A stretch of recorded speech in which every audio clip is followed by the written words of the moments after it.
এরপরে প্রশ্ন হলো, ধার্মিক পরেশগার আল্লাহভীরু অর্থাৎ ভালো ইসলামিক জ্ঞান সম্পন্ন মেয়ে জীবন সঙ্গী হিসাবে পেতে চাইলে কি করা উচিত?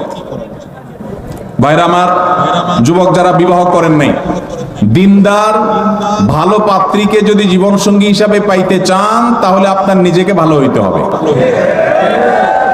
আপনি লাগাবেন তাল গাছ, আশা করবেন আম, সম্ভব? অনেক যুবক আছে নিজে সব 2 নম্বরই কাজ করে বেড়াবে, আর বিয়ের আগে মহিলা মাদ্রাসার প্রিন্সিপালের কাছে যায় কানে কানে বলে, হুজুর একটা ভালো মেয়ে দেখেন। আছে না নেই? তো এটা কোনো ভালো মুসলমানের আলামত না।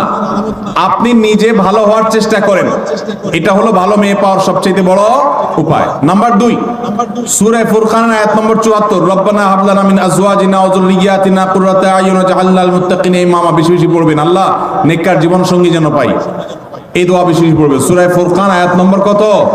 74। আর নিজে ভালো আমল করবেন আর ভালো নেককারদের সাথে থাকবেন, ইনশাআল্লাহ দেখবেন আল্লাহ ভালো জীবন সঙ্গী দান করবেন।